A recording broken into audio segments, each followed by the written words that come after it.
ರಾಮದುರ್ಗ ತಾಲೂಕಿನ ದೇವರಾಜ ಅರಸು ಹಿಂದುಳಿದ ವರ್ಗಗಳ ಕಲ್ಯಾಣ ಇಲಾಖೆಯವರು ತಾಲೂಕು ಪಂಚಾಯಿತಿ ಸಭಾಭವನದಲ್ಲಿ 111ನೇ ಜನ್ಮದಿನಾಚರಣೆ ಕಾರ್ಯಕ್ರಮ ನಡೆಸಲಾಯಿತು. ತಾಲೂಕಾ ದಂಡಾಧಿಕಾರಿಗಳು, ಸಮಾಜ ಕಲ್ಯಾಣ ಮತ್ತು ಹಿಂದುಳಿದ ವರ್ಗಗಳ ಕಲ್ಯಾಣ ಇಲಾಖೆ ಅಧಿಕಾರಿಗಳ ಸಹಭಾಗಿತ್ವದಲ್ಲಿ ಜ್ಯೋತಿ ಬೆಳಗುವ ಮೂಲಕ ಕಾರ್ಯಕ್ರಮಕ್ಕೆ ಚಾಲನೆ ನೀಡಿ ಸಾಧನೆಗೈದ ವಿದ್ಯಾರ್ಥಿನಿಯರಿಗೆ ಸನ್ಮಾನಿಸಿ ದೇವರಾಜ ಅರಸು ಅವರ ನಡೆದು ಬಂದ ಚರಿತ್ರೆಯ ಹಾಗೂ ಮಕ್ಕಳ ವಿದ್ಯಾಭ್ಯಾಸ ವಿಚಾರವಾಗಿ ಕಾಂಗ್ರೆಸ್ ಯುವ ಮುಖಂಡ ಜಿ.ಬಿ. ರಂಗನಗೌಡರ ಮತ್ತು ದಂಡಾಧಿಕಾರಿಗಳಾದ ಪ್ರಕಾಶ್ ಗಾಯಕವಾಡ್ ರವರು ಮಾತನಾಡಿದರು.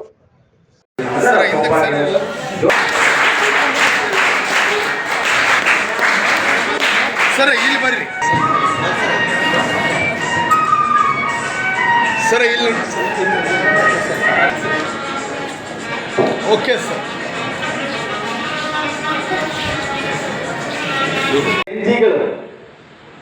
ಜನಜಿಗಳಿಗೆ ತಂದೆ ತಾಯಿಗಳು ಏನೂ ಕಡಿಮೆ ಮಾಡಿಕೊಟ್ಟಿಲ್ಲ. ಇದ್ದಲ್ಲೇ ಹೋಗಿ ತುತ್ತು ಮಾಡಿ ತಿನ್ನಿಸ್ತಾರ. ಒಂದು ಚೂರು ಬಟ್ಟೆ ಹರಿತಪ್ಪ ಅಂದ್ರೆ ಹೊಸ ಬಟ್ಟೆನೆ ತಂದು ಕೊಡ್ತಾರ.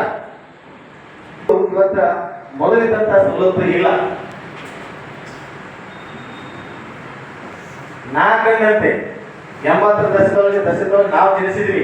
ನಾ ಕಂಡಂತೆ ನಾವು ಶಿಕ್ಷಣ ಪಡ್ಕೊಳ್ಬೇಕಾಗಿತ್ತಪ್ಪ ಅಂತಂದ್ರ ಅದು ಸುಮಾರು ತಾಲೂಕಾ ಪ್ಲೇಸಿಂದ 25 ಕಿಲೋಮೀಟರ್ ದೂರದಲ್ಲಿರ್ತಕ್ಕಂಥ ಊರಿಂದ ನಾವು ತಾಲೂಕಾ ಮಟ್ಟಕ್ಕೆ ಬಂದ ಶಿಕ್ಷಣ ಪಡ್ಕೊಳ್ಬೇಕಾಗಿತ್ತಪ್ಪ ಅಂದ್ರ ಶಿಕ್ಷಣ ಅನ್ನೋದು ಗಗನ ಕುಸುಮಾಗಿ ಇಲ್ಲಿ ಬಹುತೇಕವಾಗಿ ವೇದಿಕೆ ಮೇಲೆ ಇದ್ದಂತವರ ಸಾಮಾನ್ಯ ಜೀವನ ಅವರು ಸಲ್ಲಿಸಿಲ್ಲ. ಸವಲತ್ತುಗಳನ್ನು ಪಡ್ಕೊಂಡು